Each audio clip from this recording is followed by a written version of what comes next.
Salam jumpa sahabat sukses, para pebisnis UKM. Kami dari TV Bisnis UKM menyapa Anda saat ini. Dalam kesempatan ini kita akan mengulas sedikit tentang perbedaan UKM dan UMKM.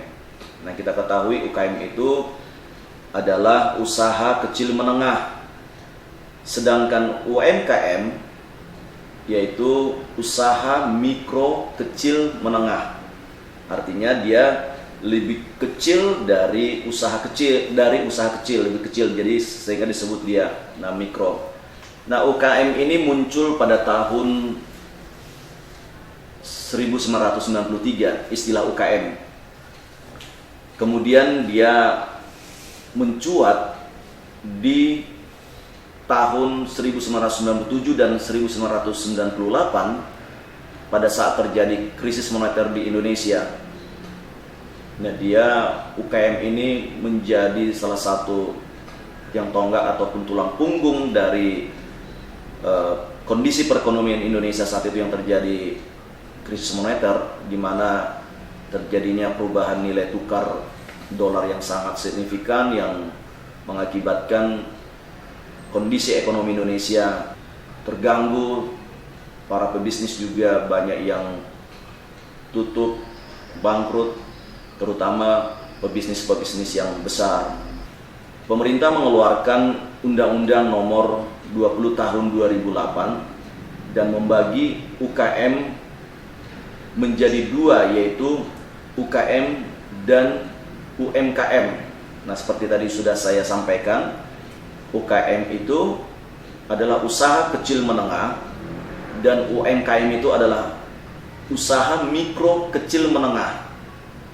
Nah, bagaimana perbedaan antara UKM dan UMKM?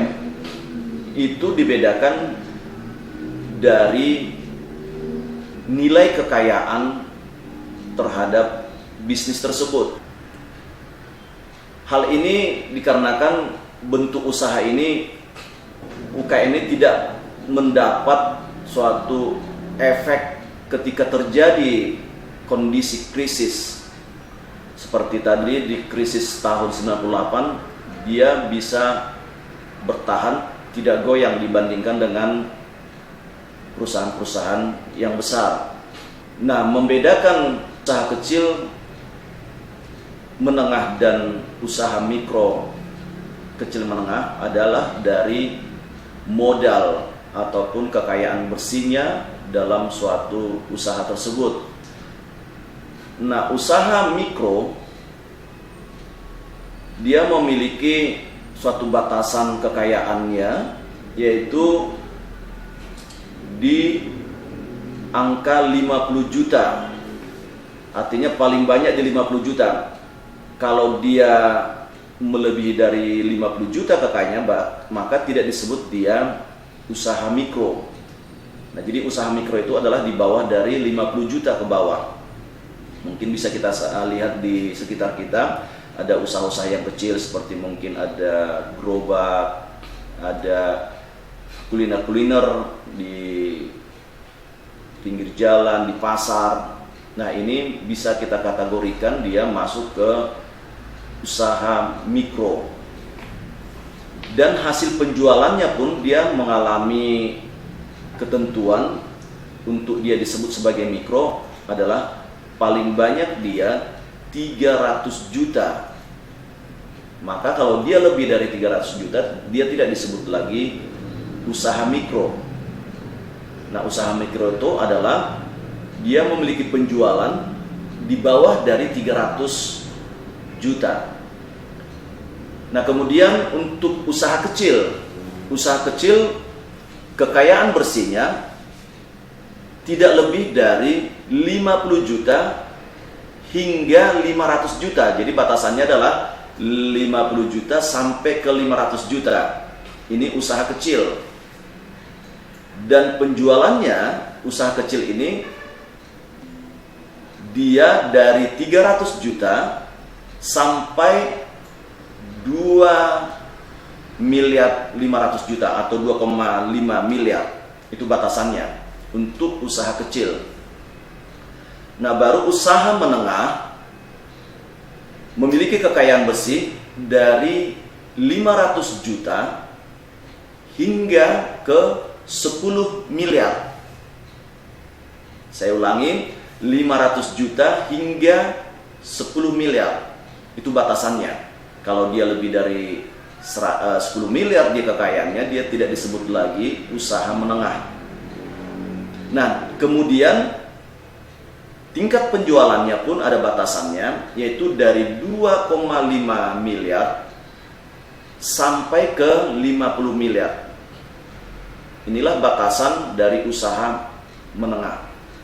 Nah, tadi ada istilah yang kita sebut kekayaan bersih. Nah, kekayaan bersih ini ada modal, dia tidak masuk di dalam kategori disertakan dengan aset ataupun bangunan ataupun tanah.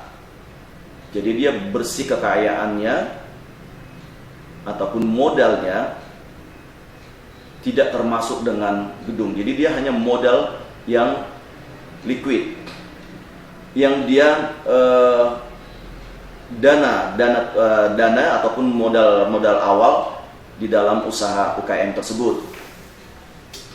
Nah, inilah membedakan usaha mikro, usaha kecil, dan usaha menengah. Jadi ada 3 yang membedakan ini.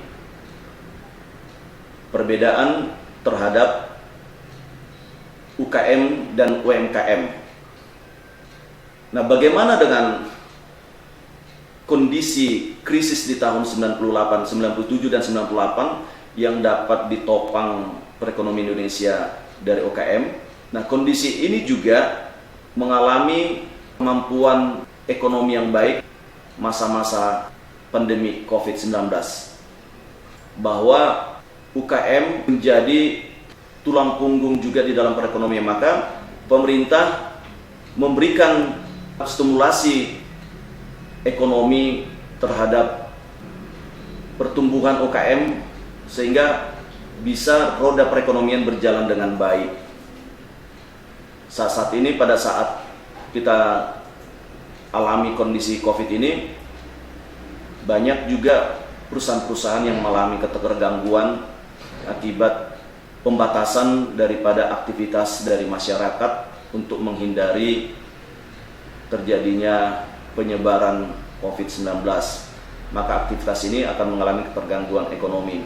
Nah, hal ini juga bisa berdampak ke UKM jika ini tidak diatasi dengan segera. Maka pemerintah melakukan suatu stimulasi ekonominya juga, memberikan binaan perhatian terhadap UKM, dan ada bantuan-bantuan secara keuangan ataupun mungkin bantuan dari stimulasi untuk pinjaman. Jika saudara sahabat bisnis sukses ada melakukan pinjaman-pinjaman ke lembaga keuangan, maka ada keringanan segi pembayaran direstrukturisasi agar mengalami kemudahan untuk dalam sisi pembayaran pinjaman-pinjaman.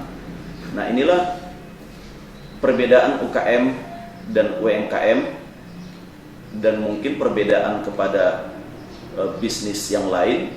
Ada perbedaan UKM, UMKM, dan bisnis yang besar. Tapi kita fokus di dalam segmen ini adalah membahas perbedaan UKM dan UMKM. Dari perbedaannya itu dilihat dari sisi modal ataupun kekayaan bersihnya membangun bisnis UKM, dan dilihat juga dari sisi penjualan dalam 1 tahun. Angka-angka tersebut tadi sudah saya paparkan di awal. Nah, itulah perbedaan antara UMKM dan UKM. Semoga para sahabat bisnis sukses bermanfaat pencerahan dari perbedaan UKM dan UMKM ini. Sukses bersama, terus berjuang untuk UKM Indonesia.